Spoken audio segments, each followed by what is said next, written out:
Sakalam karunam samayadipate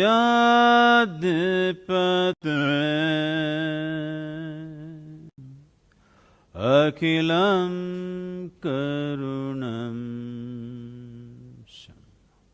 Good evening everyone. You know, you really need to explain certain things to me today. Some of the things that have been happening here that don't make sense to me. Thank you very much, by the way, for joining us in this conversation. Let's start with the lighter of just up there led by Sadhguru and the rest of them. What does that mean? An oil lamp, if you create a certain amount of fire, it creates, after all, the entire existence, the whole universe, including yourself and myself and everybody else, is just a play of five elements of earth, water, air, fire and space. So fire, just to get fired up. Okay. And then the chant, the 2-minute chant, and that was preceded by some motions with your hands. And this is me being curious. I'm sure there'll be a lot of other people curious about what's going on, so that we get a better understanding. Any curious people at all? Yeah? Almost everybody's curious about this. So, then the chant. What was the chant? What were you saying there? The chant is about this, birth is sweet, you know, you're born and life is on and suddenly a child is bubbling with life. It's a very sweet happening. But death is compassion. People think death is some kind of a terrible thing. I want you to imagine, suppose you can't die, what would you do? You're saying death is not a bad thing? Huh? It's not a bad thing, death?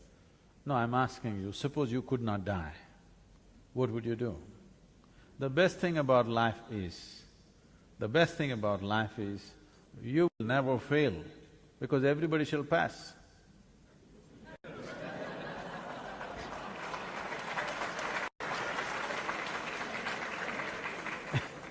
And I needed to get these things out of the way before we begin our conversation, because… And the next part of the chant is, we may understand life in so many different ways. Essentially, it's a certain play of time and energy. Time is slipping away. As we sit here, it's slipping away. We may think many things in our minds. Socially, we may think we're doing many things. But as far as this body is concerned, it is making its journey straight to the grave without wavering for a moment. As we sit here, it is moving in that direction.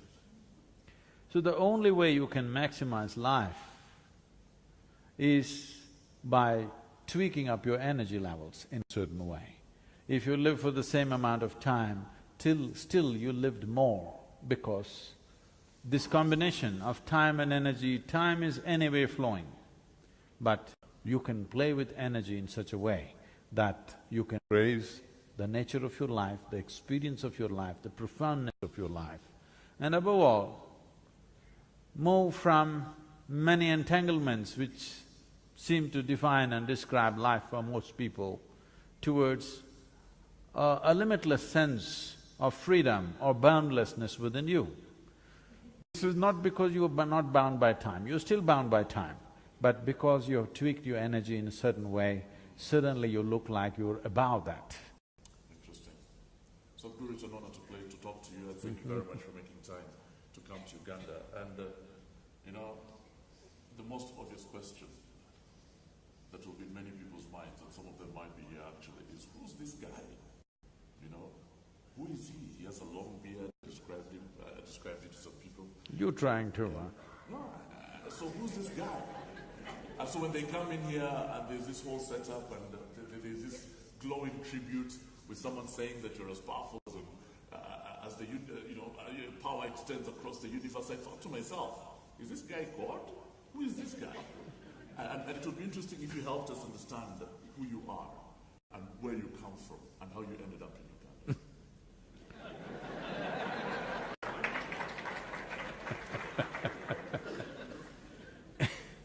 You're asking for a long story. We have time.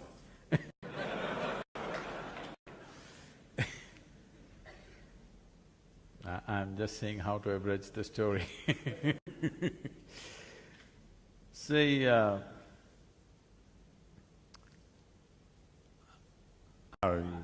grew up being a super skeptic. Super skeptic. I have a million questions about everything. I did not identify myself with my family, nor the local religion, nor the social structures, nor the political structures, nor even the nationality of where I was born. Because I did not identify myself with anything, though I was involved with everything, I did not belong to anything, which gave me a certain freedom of looking at everything the way it is. Because the moment you get identified with something, you become prejudiced in a certain way. You look at everything from that context. So I had no context, I was just a bursting life. And as I was telling you, restless not because of anything, I was very joyful and peaceful, that was not an issue. Restless because I knew there is something more, but I did not know what that something more is. So it kind of drove me to all kinds of places. I crisscrossed India on my motorcycle, but then, I was probably 19, almost 20 at that time. I went to the Nepalese border. Till then I did not know there is something called a passport. Today a 5-year-old kid would know. I did not know. I've been riding since I'm 11 without license. When I became 18, I got my license and I thought that's my passport to the world. Suddenly they stopped me and asked, "Where's your passport?" I said, "What is that?"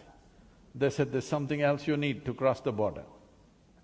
So I came all the way back to South India.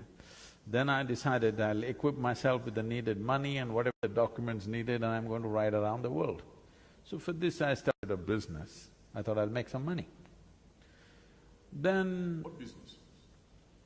Initially I started a farm, then I got into construction, then I got into brick making, and in about 5 years' time, I became very successful. I had my hands on about half a dozen businesses. For those days, I was very successful by those standards. So everybody's clapping their hands and saying, "You're doing great." So I'm in this kind of state where I'm cocky and, when everything is working your way, the planets don't go around the sun, they go around you. So all the planets were spinning around me and everybody's saying, "You're great." So I'm going on like this. One afternoon, between two business meetings, please if you can keep cameras down, please, it'll be posted on the YouTube. You can download it, okay? Don't waste your time, be with me. One afternoon, between two business meetings, I had nothing much to do, so I come from a town called Mysore. Are people familiar with Mysore? Mysore city? Almost everybody, this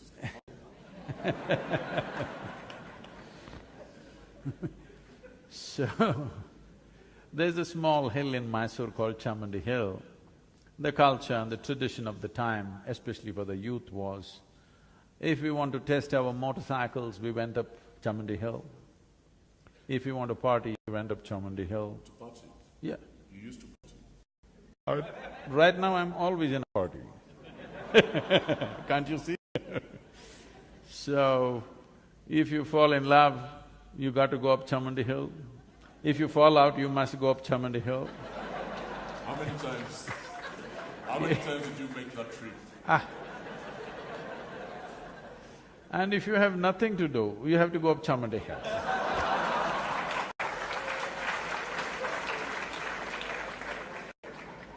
So on this afternoon, I had nothing much to do, so I rode up Chamandi Hill. I know this hill very well, I've trekked in these hills, I've camped in these hills. As a 7, 8-year-old child, why am I telling you all this? If I found 10 rupees in those days, I would just leave a note and I would vanish into the jungle. It's called theft, right? No. Helping yourself to it. Oh no, it was given to me. If I had 10 rupees, I'm gone. And from the age of 7, I earned my own pocket money right through. Never borrowed, never took any money from my parents, so don't worry about theft. The thing is, I went off into the hills. If I had enough food for 4 days, I'm gone for 4 days. They're searching all over, police complaints, looking all over the town. One thing they don't know is I'm in the jungle. Doing what? Oh, I walked around, familiarized myself with every other life. I caught a bunch of snakes, I caught all kinds of insects. I was learning life, paying attention to all kinds of life. There's more life in the jungle than in a Kampala, you know. More variety, I mean, and more numbers too. So I know this place very well. So that afternoon I went and sat up on a rock that was very familiar to me. My eyes were still open. I've been practicing yoga since 12 years of age, but that was mainly for physical prowess and mental prowess, which it definitely did give me. It did set me apart among any group of people, but I never knew there is something else to it. That afternoon I sat there, my eyes were still open. Till that moment, I thought, this is me and that is somebody. I have no issues with that somebody, but this is me and that is someone else. Suddenly I did not know which is me and which is not me. The very air I breathed, the rock I was sitting upon, the atmosphere around me, everything became me. I thought this madness lasted for about maybe 10–15 minutes, but when I came back to my normal senses, about 4.5 hours had passed. For the first time in my adult life, tears, me and tears were impossible. Tears are flowing to a point my shirt is all wet. I've always been peaceful and happy, life is working out the way I want, I'm young and successful and no problems. It is just that every cell in my body was bursting with ecstasy. Tears are just dripping like this. So when I shook my skeptical head and asked what's happening to me, the only thing that my mind could tell me was, maybe I'm going off my rocker. Which happens? So when I spoke to the closest of my friends and tried to tell them something is happening to me, they said, the questions that came to me is only this: what did you drink, what did you do pop, you know. Why I'm saying this is, I had no context of any kind. Something was happening within me for which I had no any kind of knowledge. There was nobody around me to tell me what this is about. All I knew is, I have hit a gold mine and I don't want to lose it, because if I simply sit like this, 2 minutes, I feel it's 2 minutes, 7–8 hours have just passed away like that. Once I sat like this and I thought it's 25–30 minutes, but when I opened my eyes, 13 days gone by. You sat in one place for 13 days? Yes. I sat there only for 25–30 minutes in my experience. By the time I opened my eyes, there was a huge crowd. India being what it is, they were pulling my legs and asking what will happen to their business, when will their daughters get married, and all this stuff. And you still get a lot of that. When is my daughter getting married and what's happening to my business? I don't tell them anymore when their daughters will get married. It's the daughter's business when she gets married.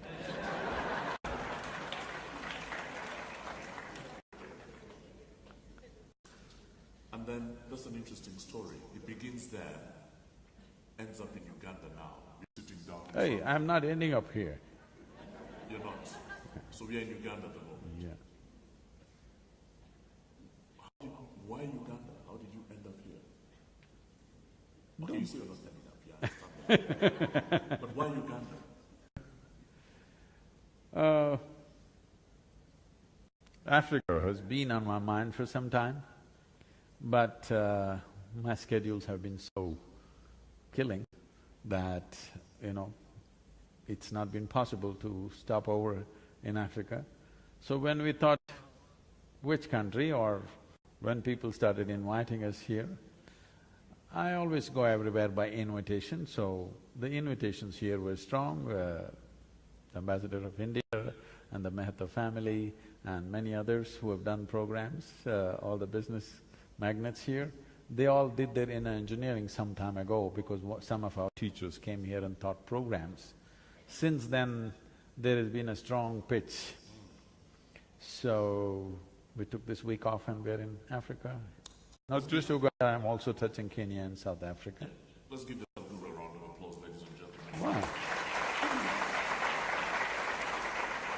And now… Well, what's that for? Yeah, because you're here, you're welcome. Now let's talk about Uganda. When I was trying to prepare myself for this conversation, I was wondering, why should I be talking to you about Uganda? Because, you know, your realities are different, aren't they? This is Uganda, it has its fair share of challenges. You don't know Uganda very well. And yet… I may not know Uganda very well. Uganda. I may not know Uganda very well. I know human beings perfectly well, wherever the hell they are. Wherever they are, fundamentally they are same. It's just different cultural expressions, different languages, different styles of doing things. But fundamentally, wherever you go, human problems and human aspirations are same. What are the most common ones, do you think? Common? Most common problems or challenges that human beings face? The most fundamental problem with human beings is what they need to fix within themselves, they're trying to fix the entire world for that.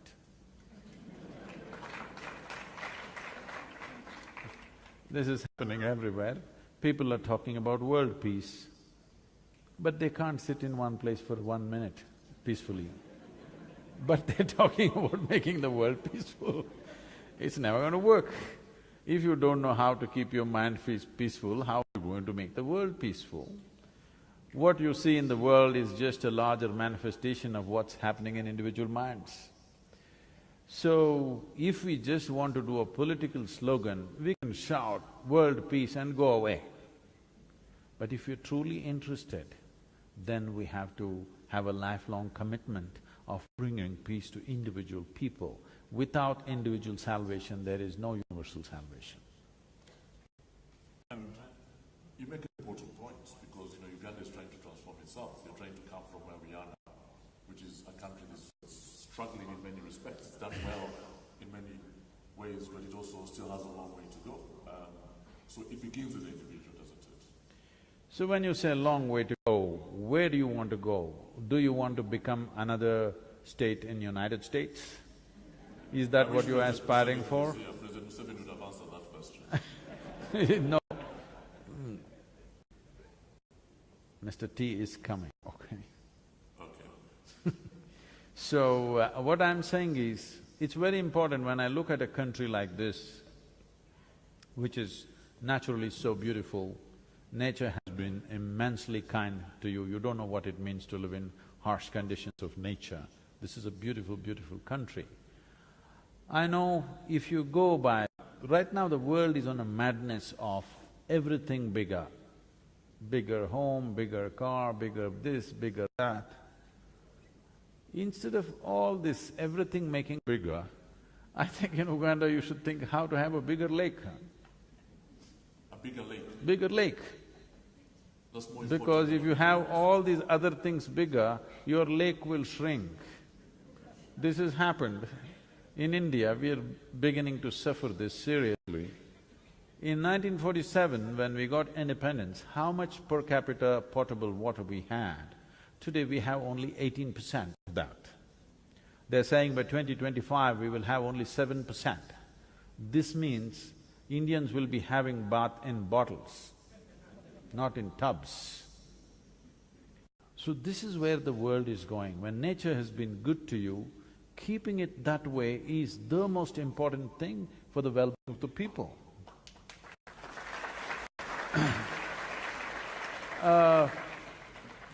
If the thing is for the human beings, if they're well-nourished and there is a beautiful atmosphere around them and their aspirations are tailored according to the nature of what's happening around them, it's better than to go the way America has gone, because I want you to understand, those aspirations and those standards were set up when they believed 5% of the people will rob the 95% of the people to create the comforts and conveniences that they have. Today, the Living Earth statistics says that if we have to provide what an average American citizen has to 7.3 billion people, we need 4.5 planets, but we have only half of it left.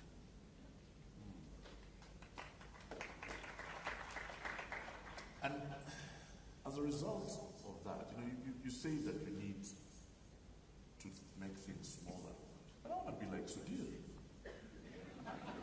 I want to have a big house. I want to own Munyonyo. I want to be able to send my children to the best schools possible. How do I do that while maintaining the balance that you're talking about? This is why in the world, if we really want to be giving a world to the next generation of people, or we want to hand over a ruin to next generation of people, this is something we have to make up our minds, because this is one of the most important responsibilities we have as a generation of people. That is, see, first of all, we need to understand, we are just baton carriers. We are just a small pop-up on this planet and we will pop out, okay? So this small pop-up lives here as if you are the last generation on the planet. No, one of the most important things in our lives is how the planet was given to us, how life was given to us, how we are. We must leave the next generation in at least one step better place than where we are. Otherwise, we have failed as a generation, there's no question about this. That is easy to say when you have food in your stomach. Yes, that's why I'm saying. Without food in your stomach, I don't care about the future generation. Yes. I'm keen to make sure that my realities are taken care of. To have food in the stomach, you don't have to destroy the planet, you have to nourish the planet. Food comes from the planet, not from the supermarket.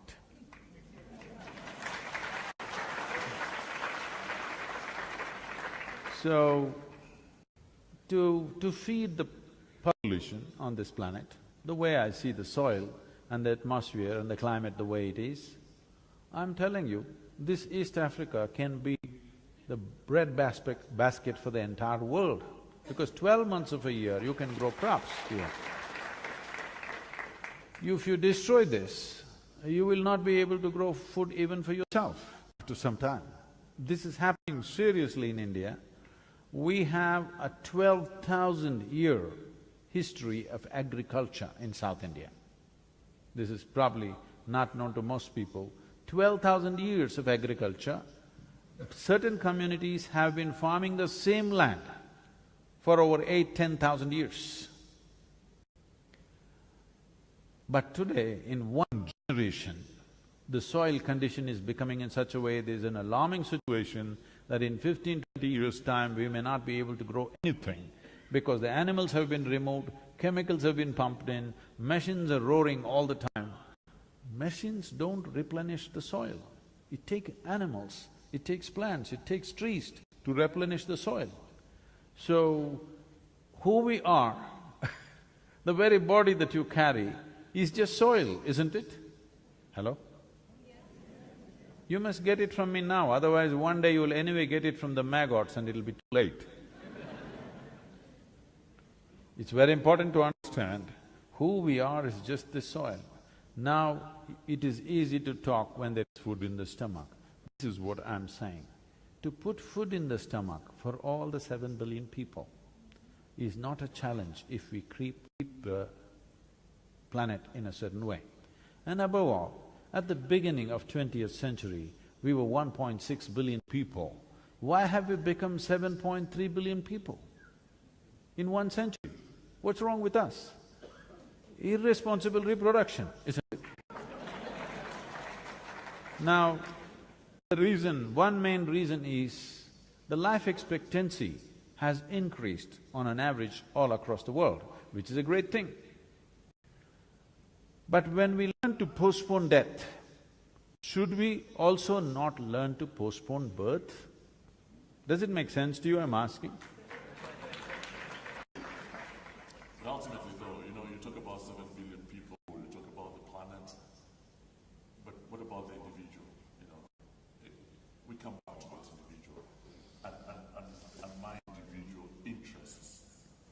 How do I best harness them or condition them so that they fit into society's interests? Because the truth of the matter is, the way the world is organized, certainly the world that I live in, it's a cutthroat competition. Everybody's competing for the resources we have. Everybody's trying to be a mentor, everybody's trying to be a Sudhir, and as a result, it becomes very difficult. So how do I, as an individual, then make sure that my contribution to society is one that benefits everybody?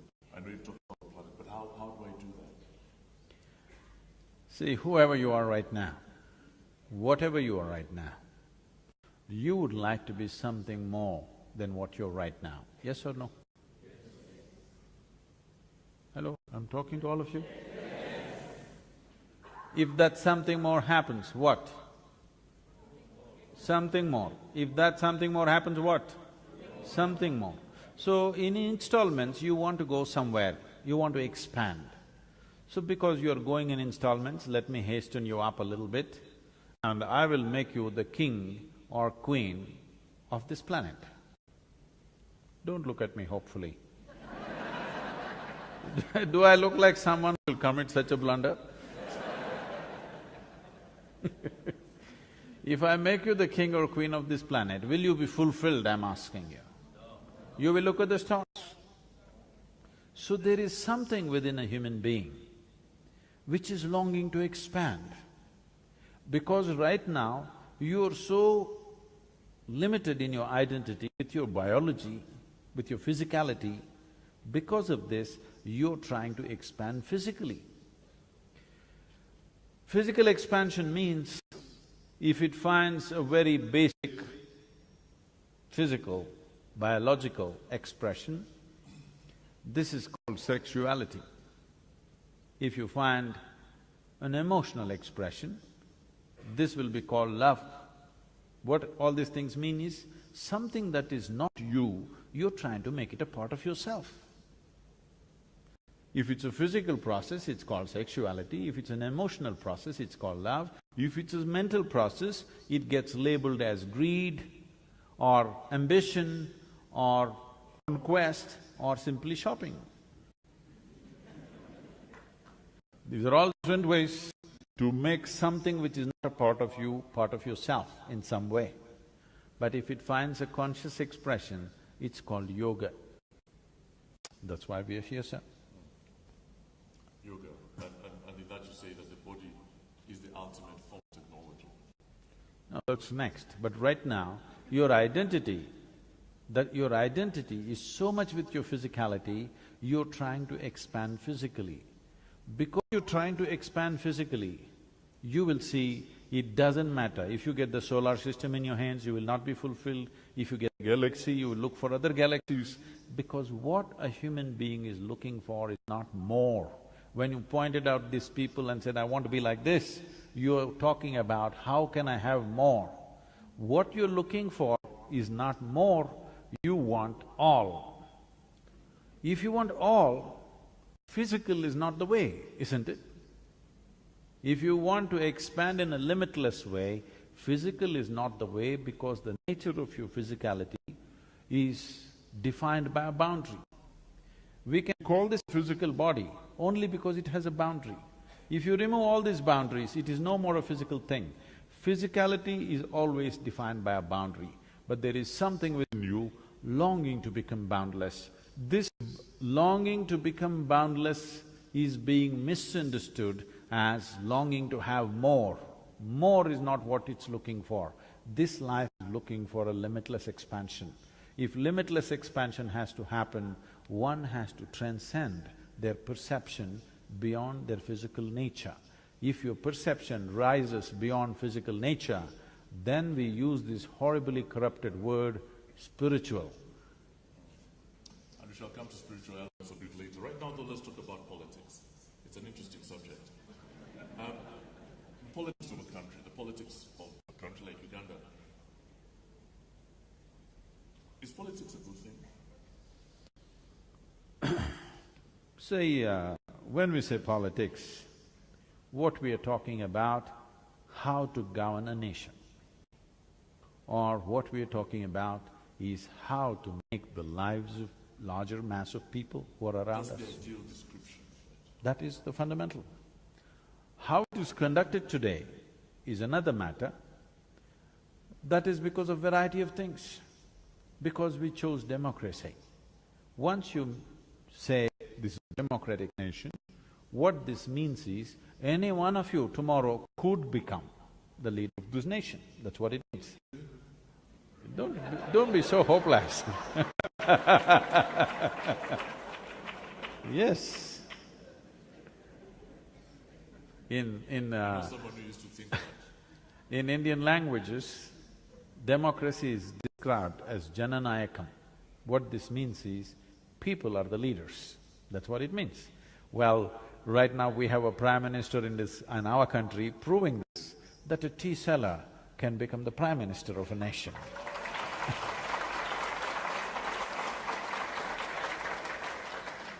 So, anybody could become. Only thing is, you have to learn to work the system. And That you need to do. And the goddamn system is too convoluted in so many ways, because we must understand, even if for 100 years we are practicing democracy, it is new. In human mind, it is still new. Most people, I'm telling you, most people in the world are still looking up to somebody like a king. Because democracy is a functional reality only when each individual is having a considered vote. But in most countries, it is a committed vote already. Based on religion, caste, creed, tribes, it's a committed vote. Once it's a committed vote, it is feudalism in the guise of democracy. It is not just in, Asian countries or African countries. For example, if you go to America, people say, my grandfather was a Republican, my father was a Republican, I'm a Republican. I'm saying it's a committed vote. There is no consideration. Otherwise, how could… How do you describe a good leader? Do you know, as a matter of fact, I'd like you to do that with an example of a leader who you consider is a good one, and describe the traits, the elements that make him a good leader. See, a leader in a democratic society means, because his powers are limited and his duration… Did you say his powers are limited? They're limited. It is not like being a king or a dictator where he can do what he wants. Even if he's well-intentioned, his powers are limited because you have to convince… I don't know how many members of parliament and stuff you have here. In India, for example, you have to convince these 542 people, oh my God. Uganda is about 480. Okay. You're getting that. So, by the time you convince these 500 people to think in one direction, 5 years are over.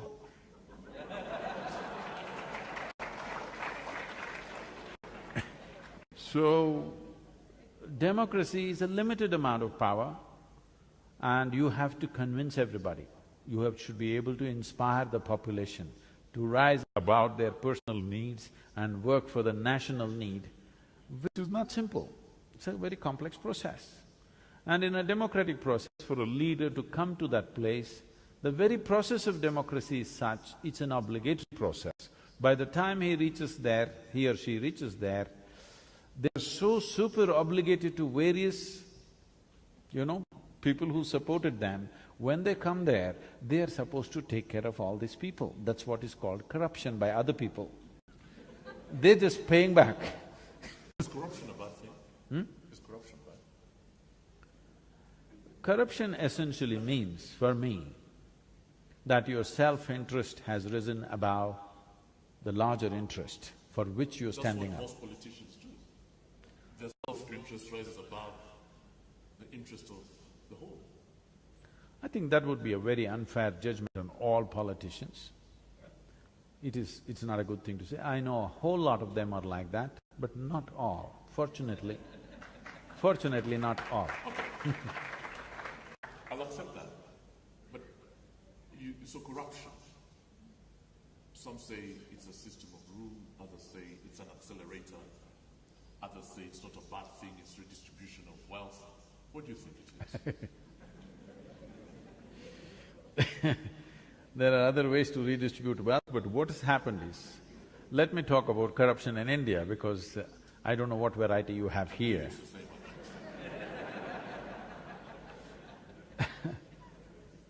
What has happened in India is, we inherited a whole bunch of laws from the British. And they were all so ambiguously made, probably by intent. When I look at many of those things, these are intentionally ambiguous, so that if I want to pick you up, I can anyway pick you up for some reason or no reason. Because the law is so ambiguous, whichever way you walk on the street, you're committing a crime. Okay? It's designed in such a way, if I want to fix you, there is some law, because you're not doing anything, that's a crime, you're doing something, that's a crime. Somewhere there is some law for every citizen is committing some crime. It's the same here. So the laws are so ambiguous. Particularly, I've been talking to the lawmakers about the business laws. The laws are so ambiguous, without corrupt people, business won't happen. If you stop all the corruption tomorrow morning in India, half the business will stop or more will stop, because these corrupt people are facilitating things, unfortunately. Because the laws are ambiguous, nobody understands. I meet the topmost corporate lawyer in India, and I was discussing something with him and I asked him, "Do you really understand this law?" He said, "Sadhguru, no." He said, "Don't tell anybody, but I have no clue." All I know is my client comes, he tells me what he wants, I will argue for that powerfully in the court, that's all. I'll tell you how it works in Uganda. You call them up at night and you talk to them individually and you address their individual needs. And one way of doing it could be to help them with a project that they're working on, or to pay off a loan to Crane Bank,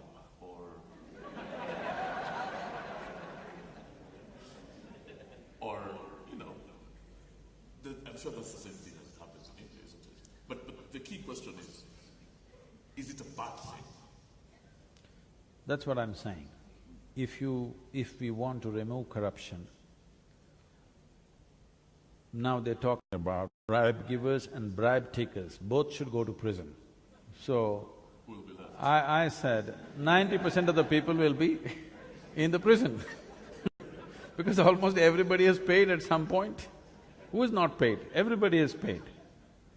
So, this corruption as a industry, I'm calling it an industry because it's pretty well organized and well oiled. This corruption as an industry has thrived because nations have not invested enough in taking away the ambiguity in law. Clearly everybody knows where they stand. Now, if I'm doing my business and I know my law properly, you come and ask for money, I'm not going to pay you. Now you come, I don't know what kind of loss you got. I'm doing my business, I'm doing my best, but you come, and if I don't pay you, I don't know whether you're going to just fine me or handcuff me and take me, I don't really know. We could talk about politics and corruption all day, but I'm very keen to talk about… we are, like you said earlier, at a place when technology is extremely advanced.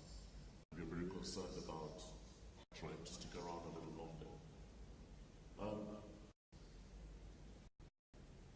How do you maximize, how do you make sure that your lifestyle is healthy? It sounds like an innocuous question which can be answered by a doctor, but from your point of view… Now, a lot of doctors are not healthy. Lots of doctors are not healthy. They're not. Yeah. So in that context, with that in mind, health, good health, how do you achieve that? See, there are many ways to look at this. One fundamental way, the most fundamental way in which yoga looks at health is like this. This body as a composition of things is made up like this. It is 72% water, 12% earth, 6% air, 4% fire, remain is space. Akash it's called. Now, if you manage one element, that is water, 72% of your health and well-being is taken care of. There are two kinds of health issues. One is infectious, another is chronic. Infectious means it's an invasion from an external organism, for which you need a doctor. If you get an infection, you need chemical warfare. But 70% of the ailments on the planet are self-help. That is, they grow their own pet project within themselves because they've never paid attention to how the body functions, what is the nature of my existence. No attention has been paid, they're living by accident, so their being healthy or unhealthy also is by accident. When we say health, it is just that medically if someone says you have no ailment, it does not mean you're healthy. When you wake up in the morning, are you feeling alive and bouncy or not? It is a certain sense of wholeness. The word health comes from the word whole. You must have a certain sense of wholeness of body, mind, energy and the fundamental nature of your existence. If all these things are in alignment, now when you wake up in the morning, you feel like you're just born. If this happens to you, that means you're healthy. You may not be medically certified healthy, unhealthy, but still you may not be healthy because this is not health. Health means there is a certain sense of wholeness. All ingredients have fallen together properly and it's alive. If this has to happen, one thing is, there is a most fundamental process in yogic system called as bhuta shuddhi. That is, you start taking charge of the elements within the system. If you control the elements in the system, if you master the elements in the system, health is not even an issue. I can show you thousands of people who walked out of their chronic ailments without any treatment. We don't give them any treatment, just align your system in a certain way, this settles. Another way of looking at health is question of alignment. Every physical object in the universe, including your body, has a certain geometry to it. All physicality has a geometry to it. If the geometry arrives at a certain state of perfection, everything functions smoothly. If the geometry is little disaligned, everything becomes frictious. So what people are learning in the form of physical forms of yoga is not exercise, it is not stretching, it is not about having abs. It is about understanding the geometry of your existence. Today there is a theory in the scientific community which is called as the constructional theory. What they're trying to say is the design, the fundamental design of the atom and the cosmos is essentially same. We've been saying this for thousands of years, anda, pindanda, both are same. Because the way the amoeba is made and the way you are made, essentially the design is same. Complexity and sophistication has multiplied many times over, but fundamentally it is the same design. If it's the same design, getting the geometry of your body right in alignment with a larger geometry is important. If you get this geometry, then suddenly you find everything is happening smoothly within you, everything is in alignment, there is no friction. The functioning of any machine, the efficiency of any machine is just a question of how friction-free it is. If there is friction, the machine is inefficient. If there is no friction, it is functioning well, it lasts longer, it is a joy to have that machine, otherwise it's a misery to have that machine. That's a very interesting point. I'm now coming to one of my final sessions. Does anybody have any questions at all? If you do, please put your hands up because I'd like to identify you. There are a few questions, there are a few hands going up at this point. But right now, I want to talk about love. I want to talk about marriage. I want to talk about family. You decide which one, love or marriage or… Oh, that's interesting. That's very interesting because that was again the context in which I was looking at it. Marriage and love not importantly, not necessarily tied together. See, love is something that happens within you. Marriage is something that you do in the society with somebody. They're two different things, I'm saying. There may be love in your marriage, but there cannot be marriage in your love. That's actually true. When we say love, we're always thinking love means with somebody. I love this person, I love that person, I love that person. No, I want you to look at this carefully. Love is something that happens within you. When your emotion comes to a certain sweetness, then you say, I'm in love. That with whom are you in love? You are just using the other person as a key to open up a certain dimension within you. I always thought that actually. But what I'm telling you right now is, why are you using a key when there is no lock? So, the choice is just this. All the things which are most significant for you in your life, you being peaceful, joyful, loving, blissful, these are important for you? These things, would you want them to be on push-start or self-start? You know, in 50s if you bought a car, along with that you need two people. Morning push-start. Early 60s, crank-start, one person would do. Now everything is on self-start. So, things that truly matter to you in your life, your joy, your peacefulness, your love, your blissfulness, everything about you that is beautiful about you, would you want to put it on self-start or push-start? Self-start. So if you're loving, this is not about anybody. If somebody is here, you can express. Nobody's here, you can sit here lovingly. I want you to watch what I'm about to do right now, Sadhguru. How many Indian Ugandans are in here today? Indian Ugandans, put up your hands, please. That's all. Indian Ugandans. Okay, how many black Ugandans are here, African Ugandans?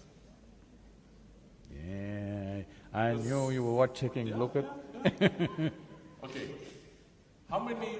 Can we just see the Indian Ugandans again? I think there are more than those hands that I saw go up. Right.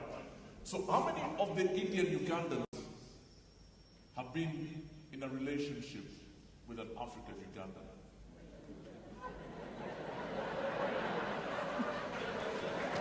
Aye, this is not a confession.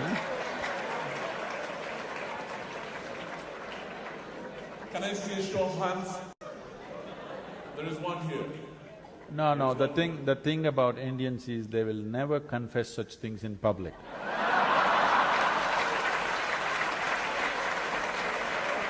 Okay. In that case, then let me rephrase my question. How many Indian Ugandans here know an Indian Ugandan that has been in some sort of relationship with an African Ugandan? Okay, so there are more hands going up. How many black Ugandans or African Ugandans have been in a relationship with an Indian Ugandan?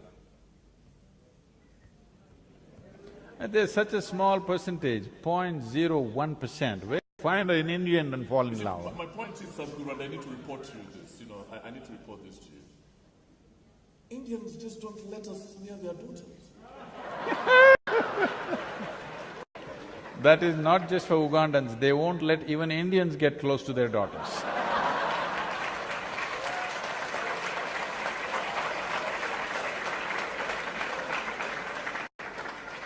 And in many ways, I think this is part of the problem, the fact that we live in a country that is multicultural in many ways, it's cosmopolitan. But element of social integration doesn't take place. Social integration need not mean sexual integration. Well…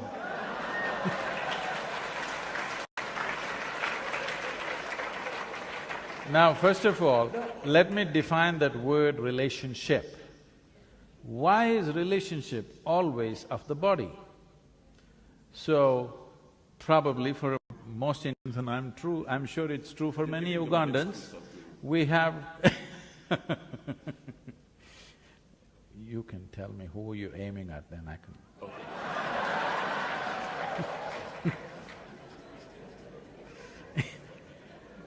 Let's redefine the word relationship. Unfortunately, everybody has picked on the word relationship as it is said in the American B-grade movies, okay? A relationship is of many kinds. We hold various kinds of relationship with people. And maybe one relationship is of the body, rest may have nothing to do with the body, but we have very intimate and close relationships with people where our bodies are not involved. So we can be friends, but I can't marry your daughter? You can maybe marry if you pass the test, but you want to just take her for 2 days, that's not allowed. But my bigger point is, and I beg to belabor this because I think it's very important. I wonder, and please correct me if I'm wrong, if, for example, the Indian community in Uganda has done enough to integrate into the greater part, into Uganda.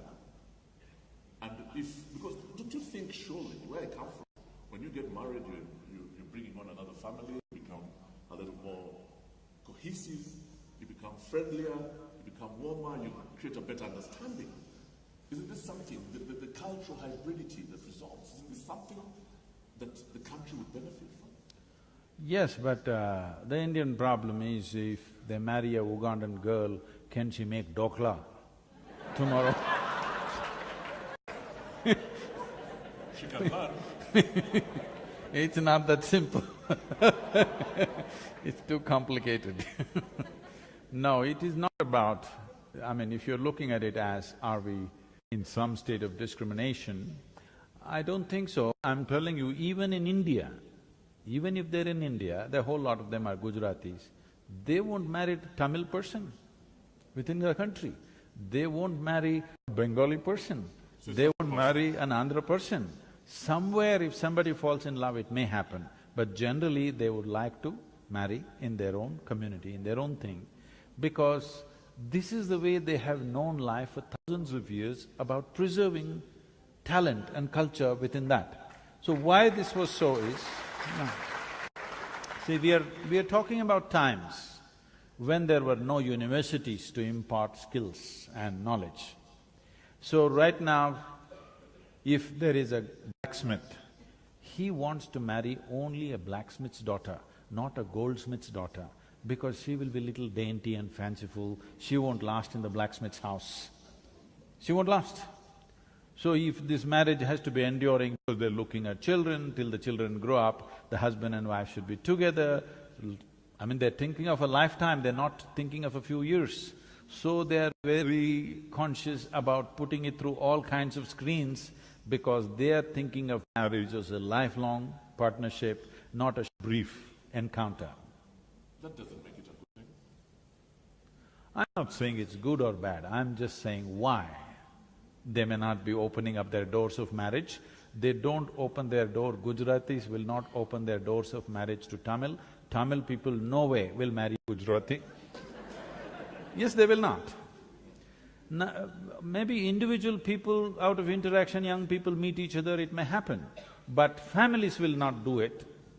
Now things are changing a little bit because it's becoming difficult to find your own kind, so people are doing something, but it'll still take a long time because there are many aspects to this. It's very difficult to explain.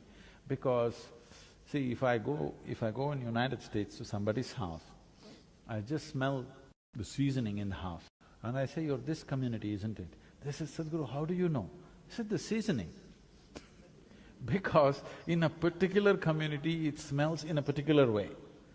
Another community which just lives in the neighborhood, they make seasoning in a different way. And these people can't stand that and they cannot stand this. Their tongues have been cultured to like only this. Am I saying, is this good, is this bad? This is not the way. It is great that there are so many varieties of people and they've distinctly maintained this for some time. Today a time has come in the world where people have to integrate, but it need not be made compulsory. Let it happen at its own time.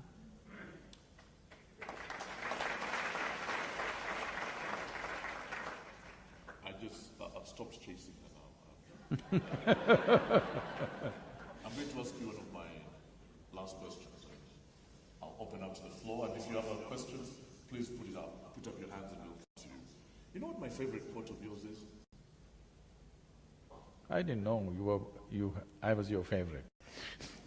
Now I'm getting little… Yeah, you said it this morning. Because you said you stopped chasing her. Yeah, right. And now you're saying I'm your favorite. By the way, you're introducing a very interesting subject. No. I shall not go there. But you said this morning that bullshit can get you there, but it won't keep you there. Yeah. In the context of destiny, in the context of trying to get to where we're going, how do we make sure that we're doing the right thing and that when we get there, we're going to stay there? And I must explain that statement already by following a story, and there was a story behind it. It wasn't just an independent statement. See, when we say destiny, when we say life, life is in the way you experience it, not in the content of life. It is in the context of life, the way it happens within you. You may be sitting under a tree and blissed out. You may be sitting in a palace and be depressed. Possible or no? So the quality of life and the destiny of your life is the way it happens within you. What the world throws at you is not always your choice. It is a consequence of times in which we exist. But whatever it throws at you, what you make out of it is essentially you. This is your destiny.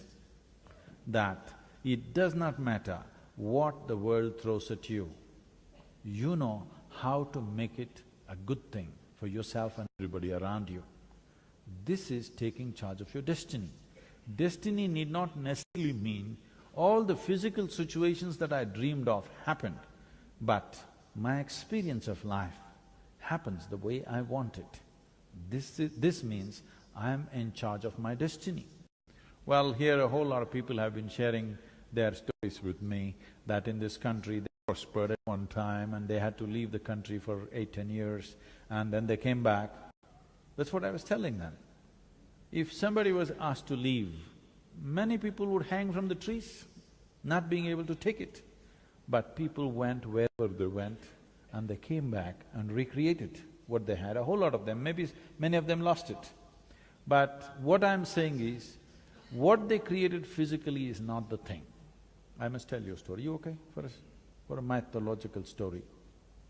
Recently, I was talking to a large group of school children in a small town in Andhra Pradesh, which was a strange thing for me. I was wondering whether they will understand English, but they were all highly perked up. There were over 5,000 children, and I was speaking to them. Then one little girl stands up, a 14-year-old girl. Well, I'm sorry, I shouldn't call her a little girl because she doesn't think she's little. She stands up and asks, Sadhguru, Ram in Ayodhya, his wife gets kidnapped from Sri Lanka. Where's he?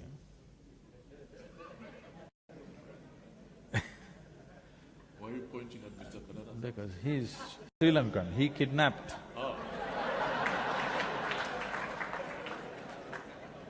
So this king's wife was kidnapped and then he walked all the way to Sri Lanka, fought a battle, set fire to the entire city, got his wife back, went back home. It's a big story. So this little girl asks, Sadhguru, is it practical for a man to walk from northern India to Sri Lanka? Is this just a story or is this real? Then I look at her and say, see, you're still a little girl. One day you will get a man of your own. When you get this man, suppose you got lost somewhere, would you want a man who will walk all the way or who will think this is not practical and find solution in the neighborhood? Well, she knows she wants a man who will walk all the way. That she knows. Now, if you know, many of them are Ram worshippers, they worship Ram. If you look at Ram's life, it's a continuous disaster.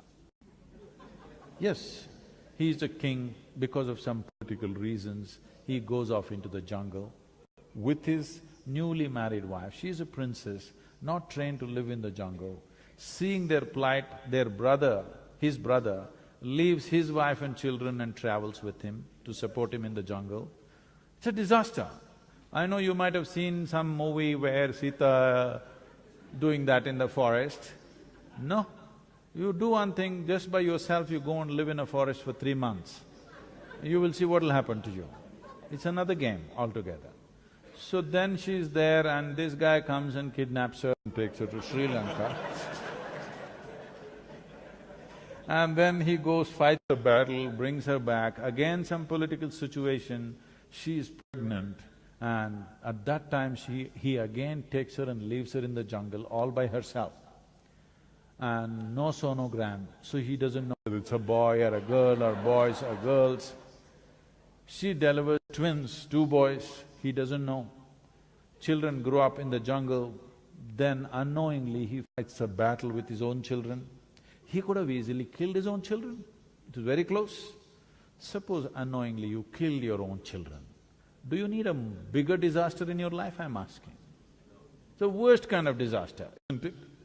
It almost happened, fortunately he could not kill them. But then she died in the jungle, he never ever got to see her again. This is not a success story, but they worship him, not because he's a big success on the outside. No matter what happened, he did not lose his balance, he did not become resentful, he did not become hateful, he did not become angry, he did not lose his composure. No matter what life threw at him, he maintained who he is.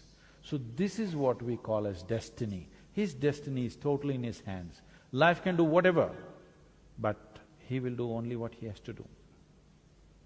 This is taking charge of your destiny. Thank you very much, and right now I'd like to open up. As a culture, they all learn to bow down to that quality, not just success in the world. He is a big success as a human being within himself. For that we are bowing down. I'm opening up the floor now to questions. I'm going to start with the gentleman over there. Could you just put your hands up if you'd like to ask questions? Quite a few hands going up. Let's start with you, sir. If you can stand up and introduce yourself. Well, my name is Old Man of the Clan. I am told that you are a guru of yoga. I would like to know from you, what animal is yoga? What? What animal? Annie? Animal is yoga. What is yoga? Oh. And how can it be useful? Why should an old man like me care about it? And No, I didn't get that part of the… What animal is yoga? What is yoga, basically? Okay. I'm Oh, okay. asking, what is yoga? Okay, all right. And why should I care about it? What is its value? I'm really seriously ignorant about it. The second question is, what is the purpose of life? How do I know that purpose? How do I pursue it? How do I find it and how do I live it? Thank you.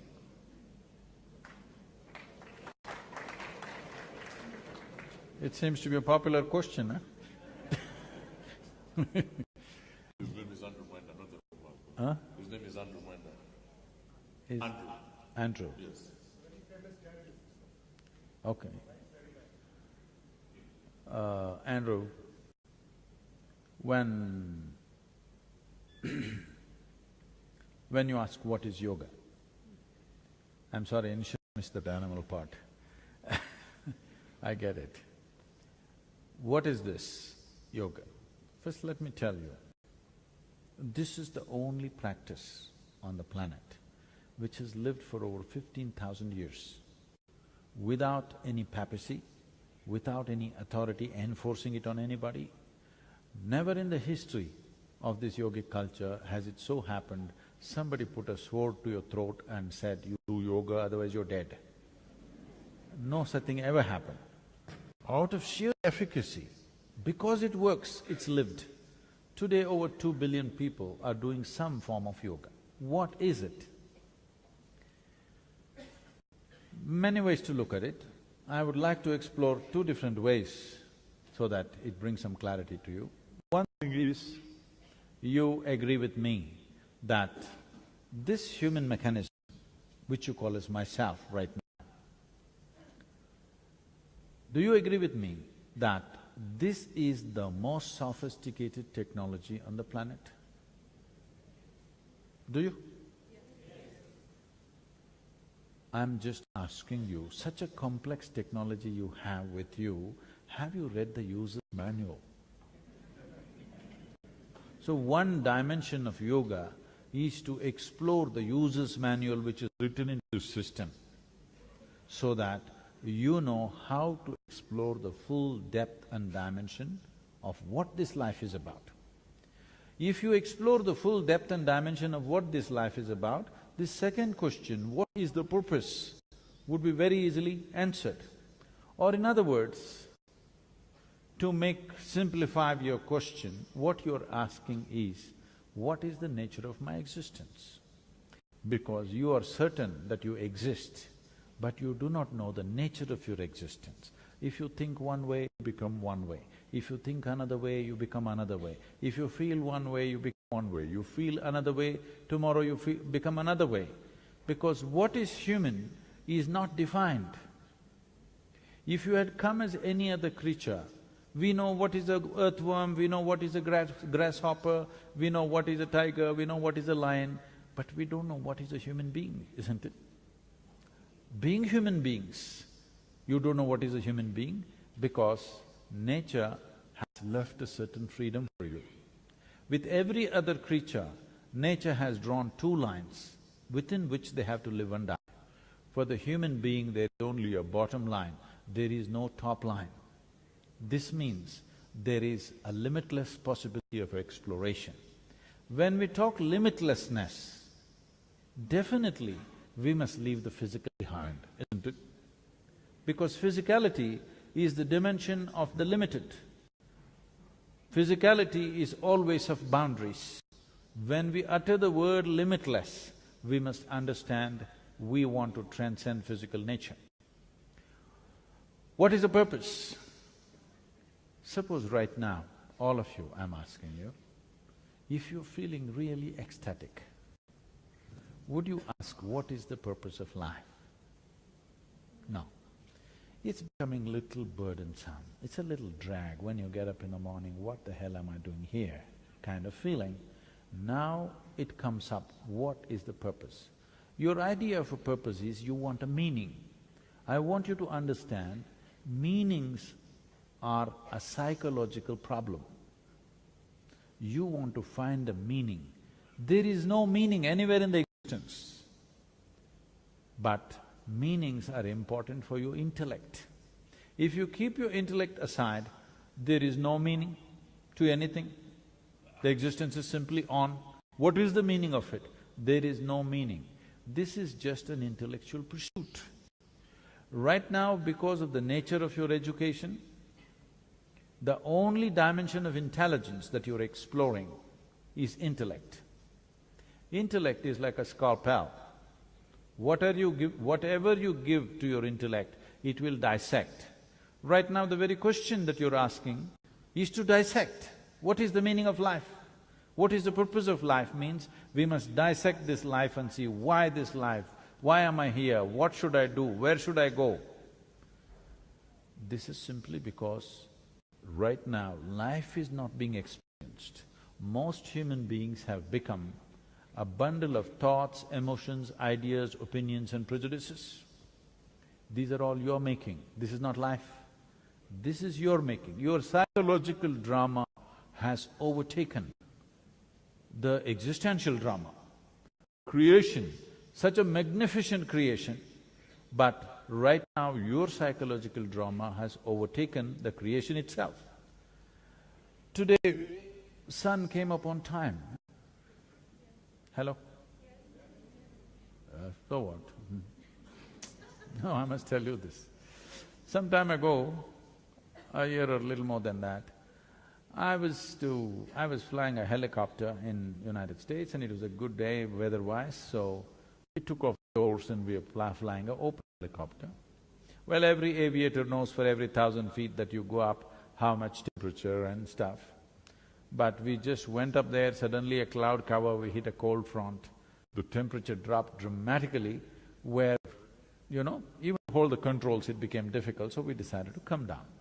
As we were coming down, we were just discussing, suppose tomorrow sun doesn't come up, what happens? Oh, we thought maybe in 3 months this will happen, 6 months that will happen. We came down and did a bit of research and we found if sun does not come up tomorrow morning, in 18 hours' time, almost everything that you know as life will be gone except certain microbes deep in the earth, almost everything will be frozen and gone. So sun came up today morning, I want to hear appropriate noises,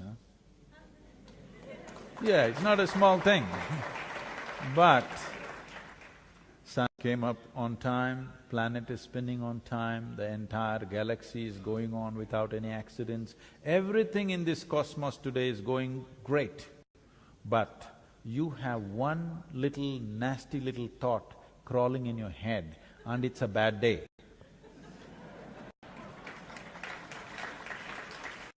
So, when your intellect overtakes your experiential dimension, then you will start thinking, what is the purpose of life? Because life is a purpose unto itself. If you experience this life in its fullness, right now your psychological drama is hijacking life. Most of the time you're thinking about life, not living life. I want you to go back to the greatest experience in your life, whatever was the most exhilarating experience in your life. Suppose right now you were in that moment, would you ask me, what is the purpose of life? The moment you ask this question, immediately people will come up with these God-given purposes that everybody has. The moment whenever I have seen, whenever someone says, God told me this, you can be very sure a disaster is unfolding. Yes, whenever people spoke these words, disasters were unfolding around them. So, I want you to just look at this. First of all, this convoluted idea has been taught to human beings that existence is human-centric. No, this solar system is a speck in this cosmos. Tomorrow morning if this speck vanishes, nobody will miss it, believe me. In this tiny speck of a solar system, planet Earth is a microspeck. In that microspeck, Kampala is a super microspeck. In that you are a big man. Now, this is not a simple problem. Right. Thank you very much for that. Any more questions? Let me take the question from the lady here. We need to tell him about the animal, the zoo of yoga. Yes, the zoo of yoga. Yeah. Another dimension of yoga is this. As you sit here, this is me, that's you, distinctly clear, isn't it? No confusion between you and the person sitting next to you. 100% it's clear, this is me, this is somebody else. But you are inhaling and exhaling. What you exhale, somebody may be inhaling, what they exhale, you are inhaling. At least what you exhale, the trees are inhaling, what the trees exhale, you are inhaling. If you stop this transaction because you thought you're too much of a solid state, this is the end of you. This is not just in respiration. This is happening even in your subatomic particle level, that there is a transaction going on with the entire existence. I want you to just look at the reality we are in. We are sitting on a planet, round in shape, that on the equator, we are sitting like this. you know. Suppose you got your high school globe to your house and sit on it, you will be sitting like this. It's an odd way to sit, on the equator. At least you must migrate to North Pole, where you could sit firmly. You're sitting like this and the damn planet is spinning, and in the middle of nowhere, you don't know where it begins, where it ends. Here we are sitting here and thinking, what is the purpose of life? Now, who you are right now, it's like this. Let me give you an analogy. As school children, when you were children, you might have blown soap bubbles. Did you? Andrew? Soap bubble, huh? Did you blow soap bubbles? That's okay. So, when you blew a bubble, this was your bubble, this was somebody's bubble, distinctly there. But when it burst, what was the major content of this bubble? The air within. Where is my air and where is your air? There is no such thing. Even now there is no such thing. You are just imagining that this is me, that is you. Till you're buried, it looks like you won't understand. If you understand right now, your life will transform. If you get it at that time, it's a bit too late. Okay. Yoga means to obliterate the boundaries of your individuality. As you sit here, if you can obliterate the boundaries of your individuality and begin to experience everything as myself or myself as everything. Suppose you sat here in this hall and experienced all the people in this hall as you experience the 10 fingers on your hand. Because I want you to understand, whatever the content of this body was not you some time ago, it's just the food that you've eaten. It is the soil which has become food, it is the food which has become flesh. It was not you yesterday, today it is you. So what is not you, you are able to make it yourself simply because you include it into the boundaries of your sensations. So yoga means to be able to expand these boundaries in such a way that if you sit here, you experience the entire universe as yourself. If you sit here and experience the entire universe as myself, then we say you are in yoga, not doing yoga. Then you are a yogi. So this is the purpose of yoga, because not that this is something that we've invented. This is the way life is happening. Life is not happening as individual. This is one big cosmic life. You can blow your own soap bubble and have a sense of individuality.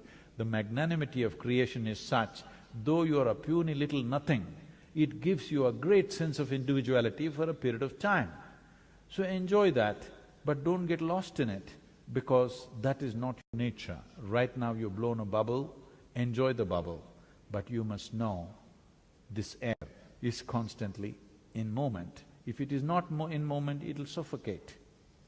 So yoga means to consciously obliterate this.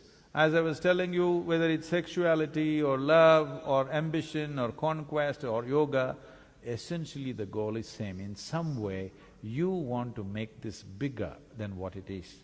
But if it becomes bigger, it wants to become bigger. So yoga means you learn to obliterate the individual boundaries so that you can experience the entire universe as myself. This is not a philosophy, this is not an ideology, this is the way existence is happening. If you experience life the way it is, then you can handle life most efficiently. If you do not experience it the way it is, but you have your own psychological drama which tells you something else, then with the simplest things people are confused. People don't know how to handle their thought and emotion even today, after 50, 60 years of life, simply because they have not seen life the way it is. They are imagining things which are not there in their psychological space. So yoga means to know reality, to perceive reality just the way it is. If you perceive everything just the way it is, your ability to conduct life is greatly, greatly enhanced to a point where other people think it's superhuman. So essentially, it is about realizing the immensity of what it means to be human.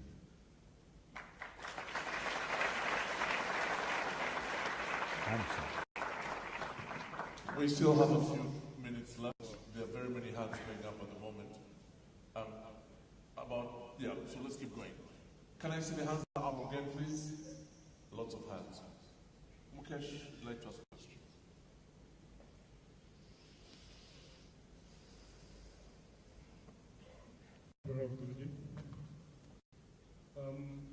This question I'm going to ask is not, I've heard the answer before, but I would like this question to be answered by Sadhguru for the benefit of a lot of Ugandan friends and colleagues and associates who have invited here.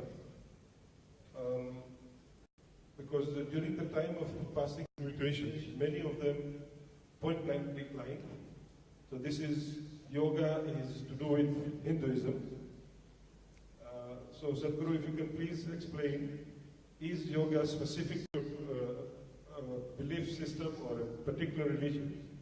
Thank you. A friend of mine actually told me when I invited him over that I'm a follower of Christ, so I can't come. So that's an important question that Mukesh is asking. So, for the followers of Christ, let me say something. He said many things, or today people say he said many things, but some things we are sure he said, rest of it we don't know. On the way there are entrepreneurs, you know. But the important thing about his life is, he talked about taking people to another dimension of life, which he referred to as Kingdom of God. Everybody thought it's up there. People gathered, let me say, people gathered. When enough people gathered, he turned around and said, the Kingdom of God is within you. Whoever says that, he's a yogi.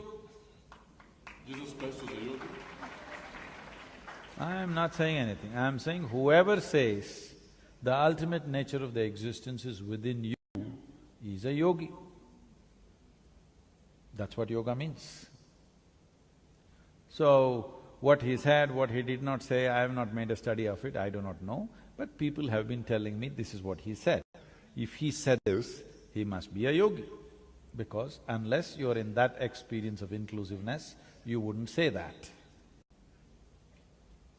He definitely did not read a yoga text, he must have experienced.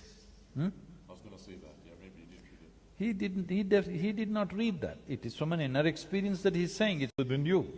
If he says it's within you, this means he's a yogi. So what kind of a yogi is?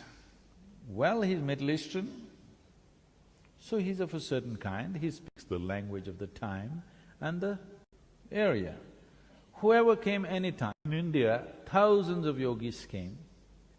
The reason why thousands came is, this land developed a certain discipline that if somebody talks about dimensions beyond our experience, we should never persecute them. This discipline they brought into the culture. Because of this, every generation produced thousands of enlightened beings, everybody saying their own thing in their own way, but ultimately talking about the same reality.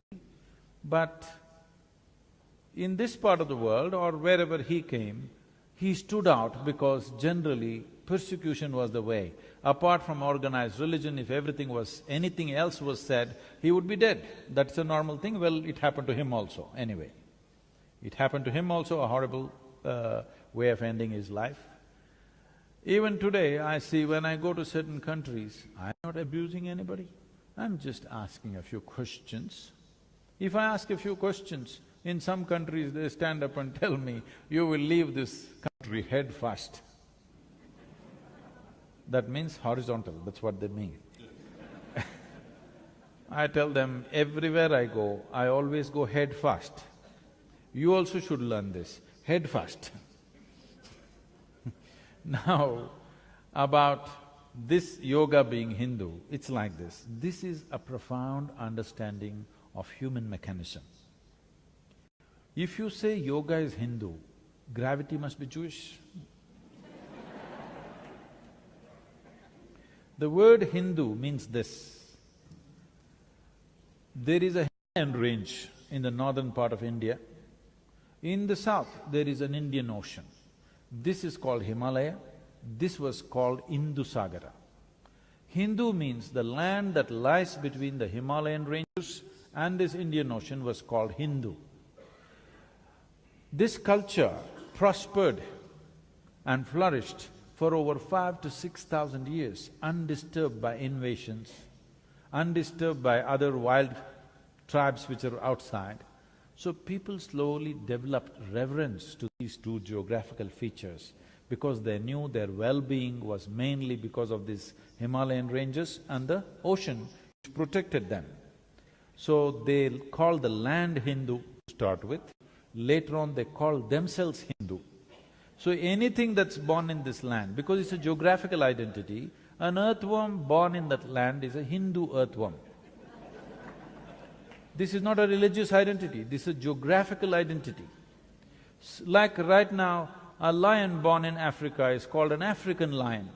So why is an earthworm born in India not a Hindu earthworm? But somewhere along the way, when external forces came, they had a religion of their own, they had a god of their own, they had a book of their own. We didn't have any because we were not believers at any time in history. Even today, India is not a land of believers, it is a land of seekers. The highest value is not God in India even today, if you do not know. The highest value is mukti, which means liberation or freedom. Freedom is the highest value. God has never been the highest value. We know the technologies of God-making. We made 33 million gods and goddesses.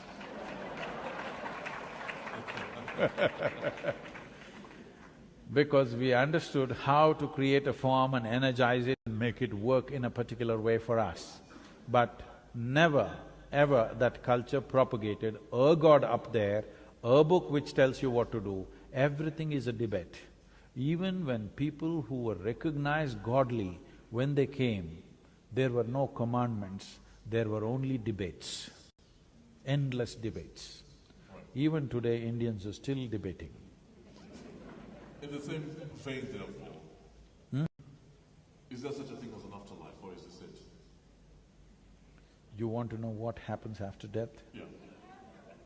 Some things you know best by experience.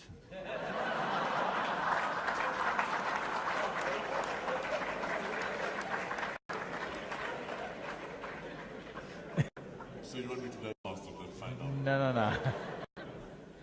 The thing is, everybody wants to know what happens after death, but actually what they're asking is, what is the nature of my existence? I'm here right now, but I know one day people who were here before me, they died and poof, they vanished. What happened? So what will happen to me? What you're saying is, what is the nature of my existence? Will my existence end with this body, or will something else happen? Will I go to some place? Will the accommodations be good there? How is the climate? All these things. See, if you want to know the nature of your existence, this is the best time to know, isn't it? You're here, alive, with an active intelligence. This is the best time to explore. Another dimension of yoga is this, not by dogma, not by theory, not by belief, but by systems of exploration.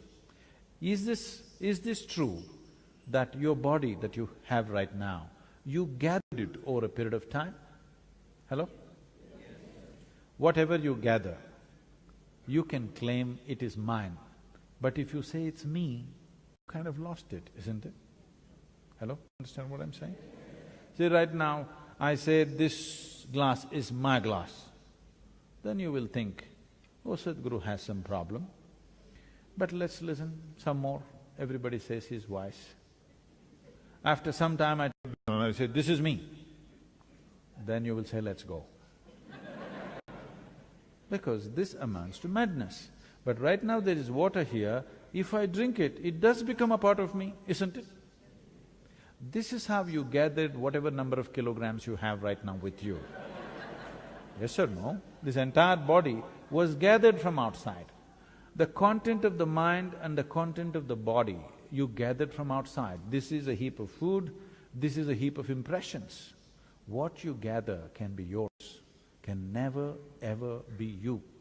So there must be something beyond this body, beyond this mind. Don't assume, why don't you explore? How can you live here without knowing the nature of your existence? You want to know what happens after death? Don't you want to know right now what's the nature of your existence? You must know. If you don't know, you will be eternally confused human being. Thank you. Yes. Any more questions, please? Yes, let's have the lady here ask a question. Anybody at the back? Okay, and then I'll come, let's move to the back of the room next. Pranam, Sadhguruji here. Just got a question here. Okay, can we have the lady here first, please? Yes. Thank you so much. Namaste, Sadhguru. Right. I think there are very many microphones going around at the moment. Okay. The lady here, and then we'll come.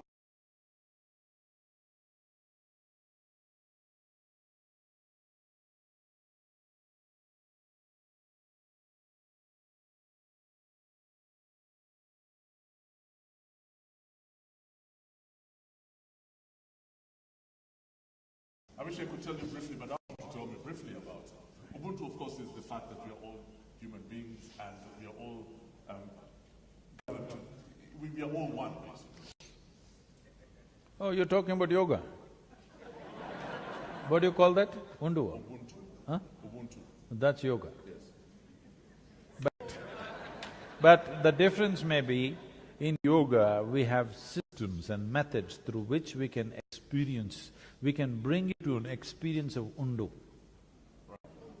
the methodology.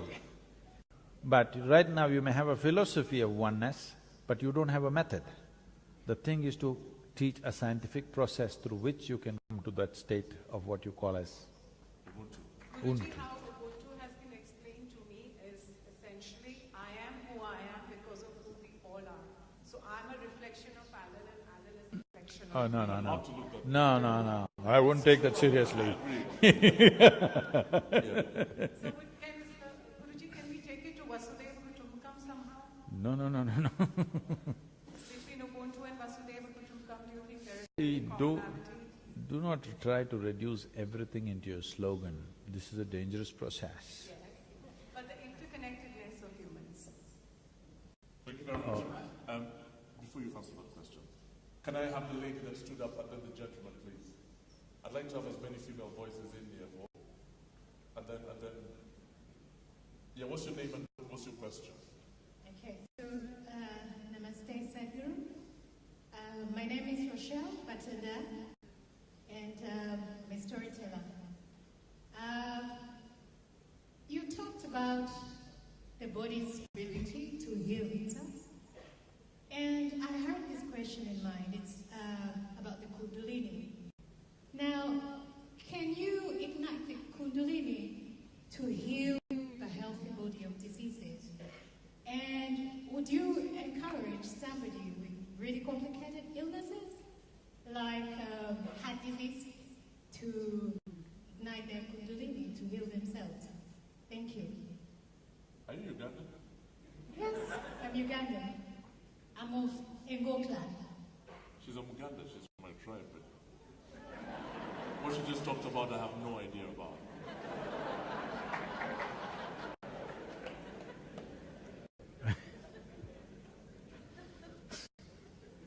What did she just say, man?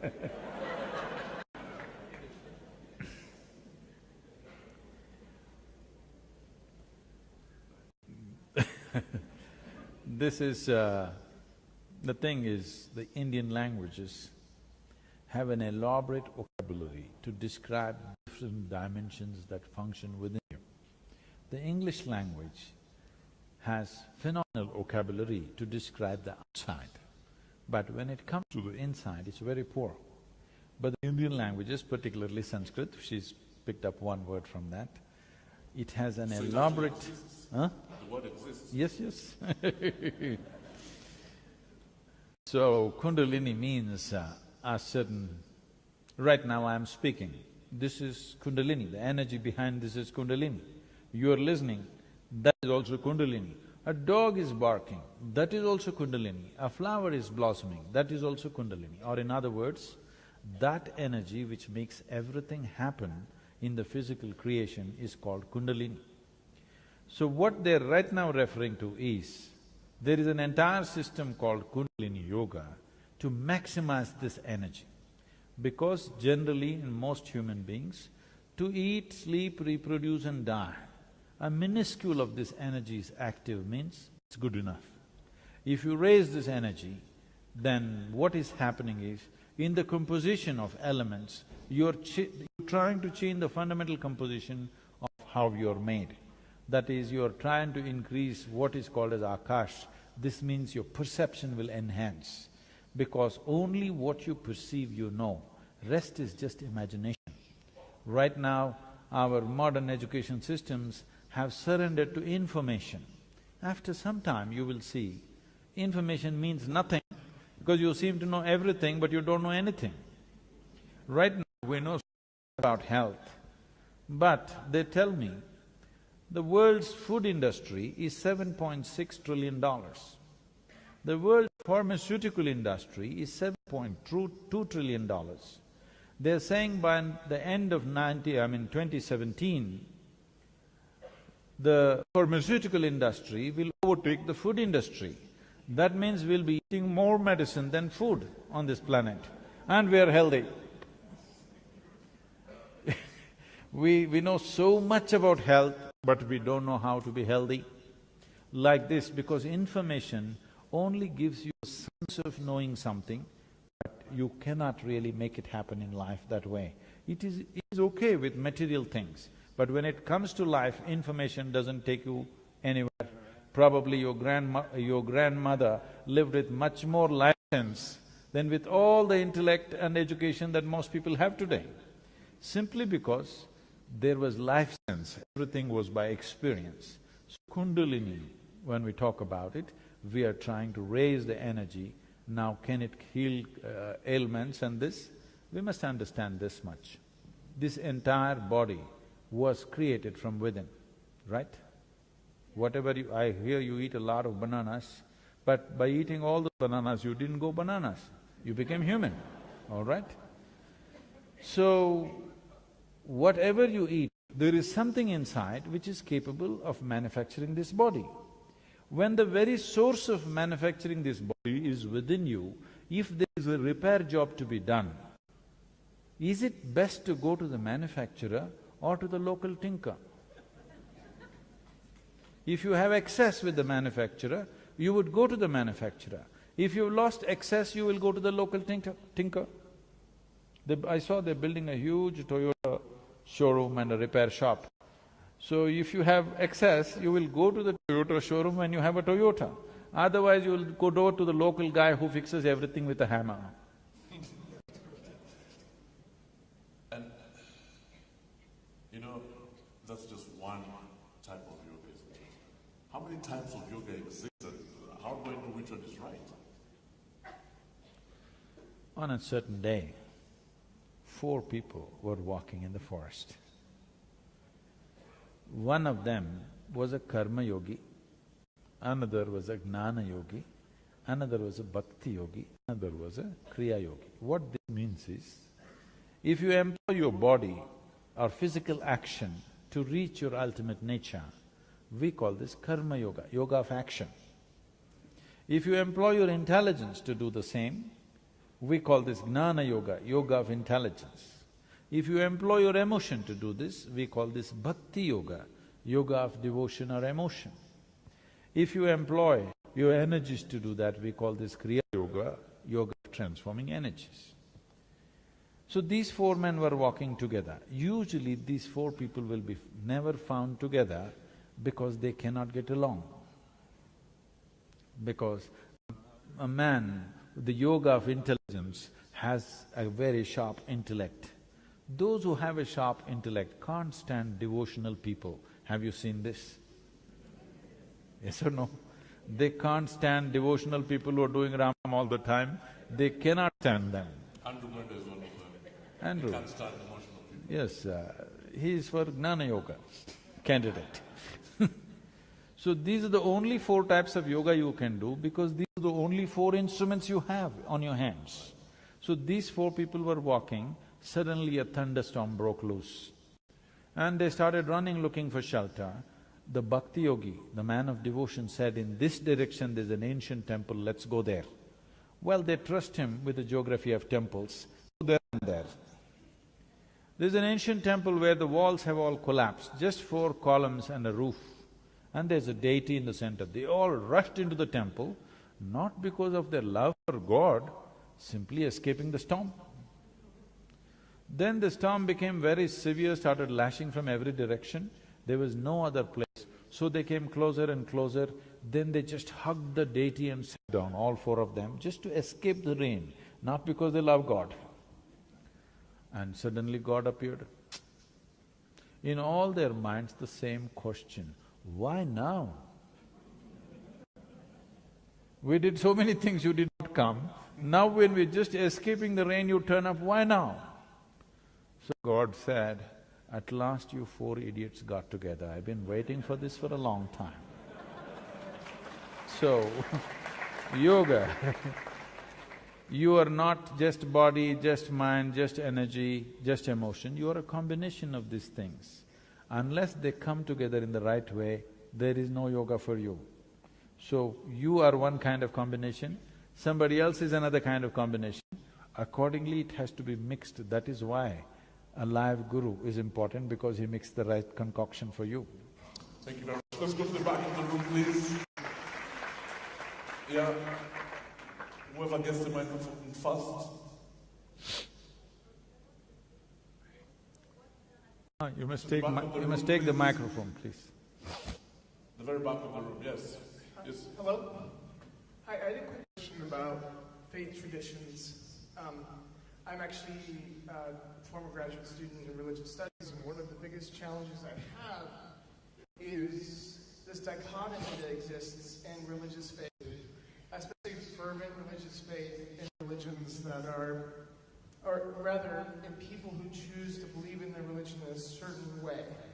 And what I mean by that is there is great beauty when you go to particular countries and you go to a mosque, and there's incredible adherence to faith that can be inspiring. And you can see that in all traditions across all countries. But often that faith is coupled with negative attitudes, homophobia, Islamophobia, fear of the other. And my question for you is, how do we see the beauty in religious faith while also avoiding some of the problematic things that happens within dogmatic belief?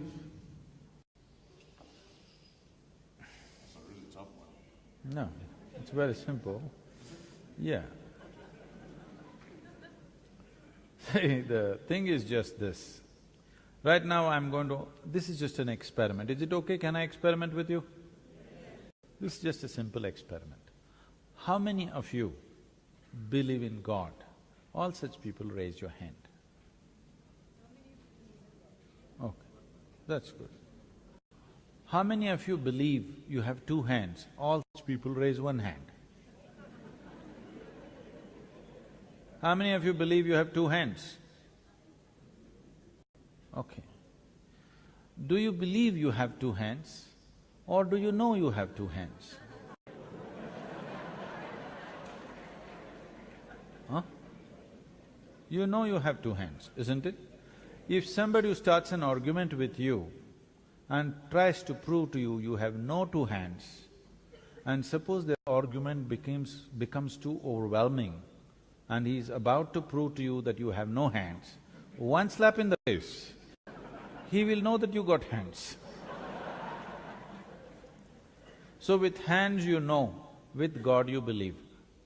I'm not trying to take it somewhere else. I just want you to understand, belief essentially comes still because humanity has not become sincere enough to come to this, what I know, what I do not know, I do not know. Yes?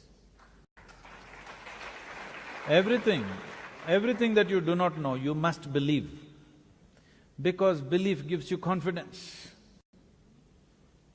This is the biggest disaster on the planet, confidence without clarity. What you need is clarity about life, not confidence. If you cannot see, right now I want to walk through you, all right? But my vision is not clear, but I'm a very confident man. I'm going to walk through you, but I can't see properly. Am I a disaster or no? If I can't see properly, I must at least go gently. I cannot see properly, please help me through this. If you do not have clarity, at least you must have hesitation about what you're doing. You have no clarity but you have confidence is a disaster. Humanity has suffered immensely for this. Maximum amount of bloodshed, maximum amount of hatred, things have happened like this. I want you to know this. People may be projecting it this way, that the fight in the world is between good and bad. Like you also tried to describe there's good part, there's bad part. The fight is not between good and evil. The fight is always between one man's belief and another man's belief. Why is it? Why is it we cannot come to a place that we can admit what I do not know as I do not know? What is the problem? You will have a much more sincere, straighter world. Once you realize I do not know, the longing to know, the seeking to know cannot be put down. It is the nature of human intelligence. If you do not know something, you will want to know it. Now we are talking about… see, you're not talking about God, you're not talking about heaven. You're always talking about the nature of your existence, isn't it? Who the hell are you? How did you happen? This is the question. Because you have no answers, you're inventing all kinds of things and believing it. It may give you confidence, it may bring you together with people, you may sing, you may dance, but you will also fight because it is invariably bound to happen. For the last 2,000–3,000 years, you have seen how many wars have happened. Because you believe one thing, somebody believes something else. I think it's time humanity matures into this level of sincerity. What I know, I know. What I do not know, I do not know. I want you to realize the immensity of I do not know. If you see I do not know, the longing to know, the seeking to know, and the possibility of knowing becomes a reality. Otherwise you just believe something. Can I tell them a small joke, Alan? Yeah. Because this is serious stuff, you know. A small joke. Small joke. There were two young boys, very energetic. When young boys are very energetic, they're in constant trouble. And they are. The parents are very embarrassed because the entire community is discussing their children. But you know how to produce them, but you don't know how to fix them, isn't it? So not knowing what to do, they decided to take them to the local parish priest. Because together they're very strong, they decided to take them separately. So they took the younger boy first, made him sit down in the priest's office, and the parents left. The priest walked in with his long robes, and he walked up and down. You know, it needs some drama, otherwise these things don't work. So he walked up and down with a grave face. The boy sat there and did the ping-pong act, looking at the priest. And the priest worked up a strategy. If I remind this boy that God is within him, all his mischief will go. This is always the problem. People who have never raised children, they have fantastic ideas. Those who have raised children, they know none of your goddamn ideas will work. If you have the commitment, if you have the love and commitment, you can wait out the problems. But you don't know how to fix the problems of your children, isn't it? So anyway, he came up with this strategy, and suddenly in mid-stride he stopped, and with a booming voice he asked, "Where is God?" The boy looked bewildered. He looked all over because he must be somewhere in the priest's office. Then the priest saw he's not getting the point. Then he leaned on the table, pointing at the little boy. He's giving him a clue, God is within you. "Where is God?" The boy looked even more bewildered and looked under the table. Then the priest saw he's not getting it. So he walked around, came close to the boy, tapping on the little boy's chest. He's giving a clear clue where God is. Tapping on his chest, he asked, "Where is God?" The boy got up and bolted out of the room. He ran to the place where the elder brother was, and he said, "We're in real trouble." The elder brother asked, "Why, what happened?" He said, "They have lost their God and they think we did it."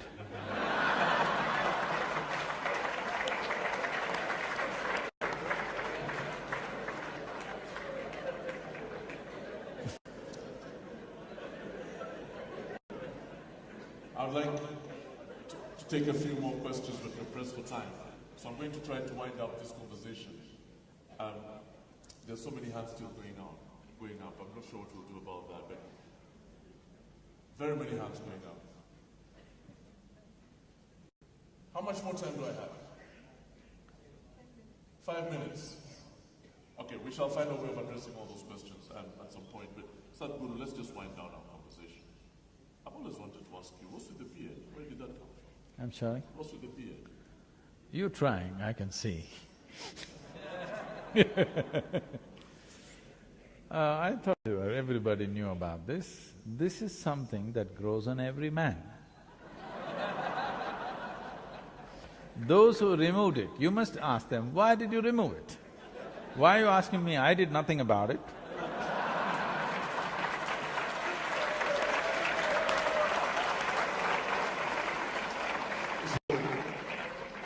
You just did shave then. I just didn't do anything about it. Right. Because I thought everything that's given to me, particularly around my head, has a specific purpose.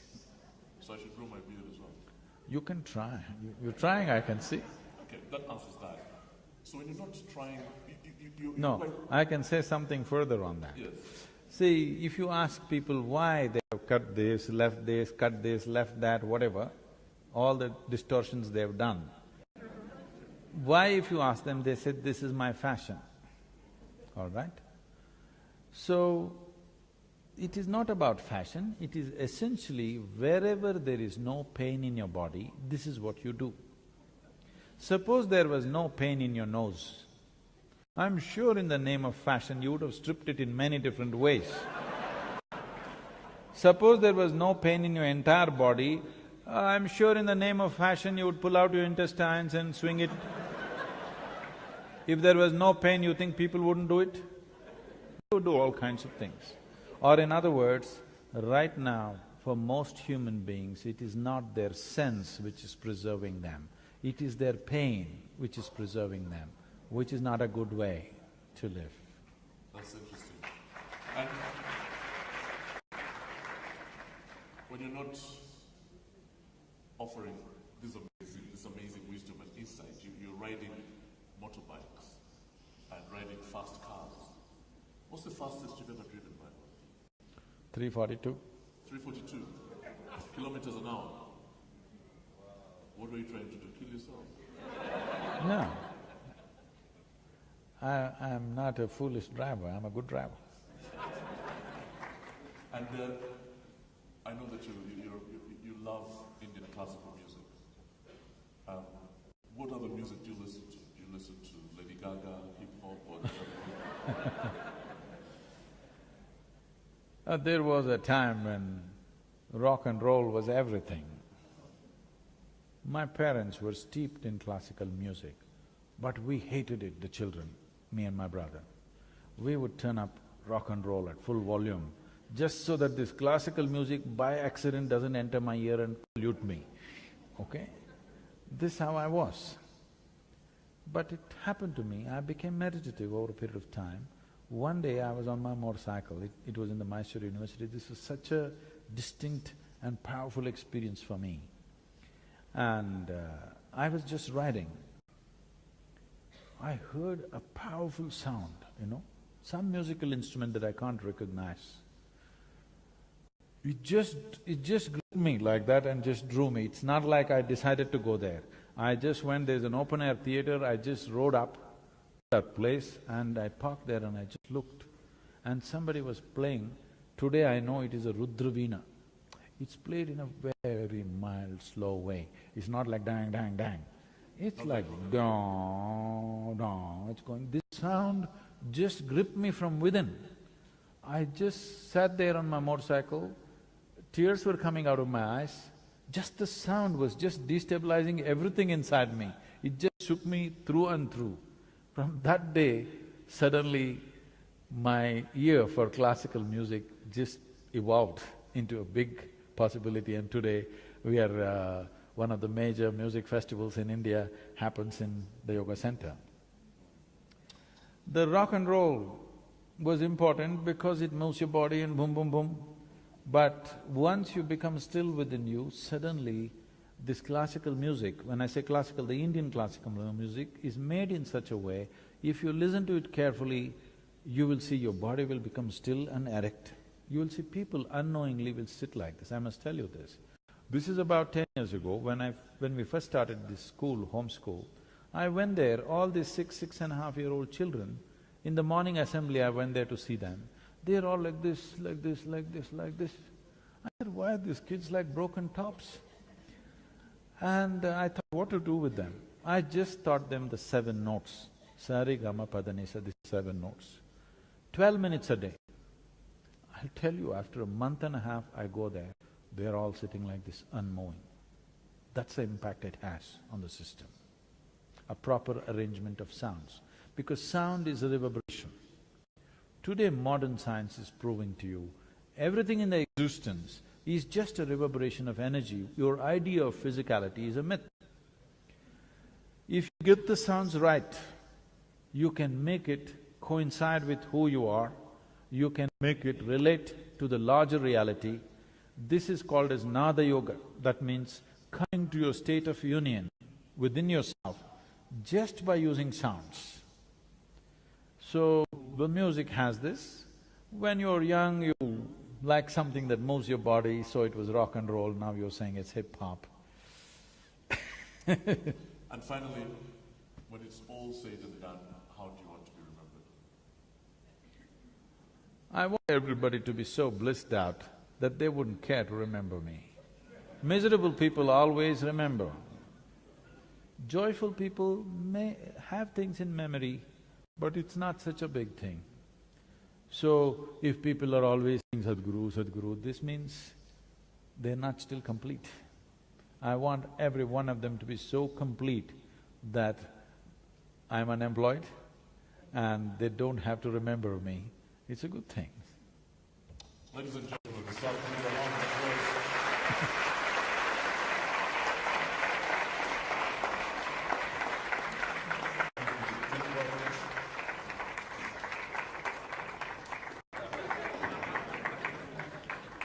And I've got to say thank you very much for being such an amazing audience. And apologies to the people whose questions I couldn't take today.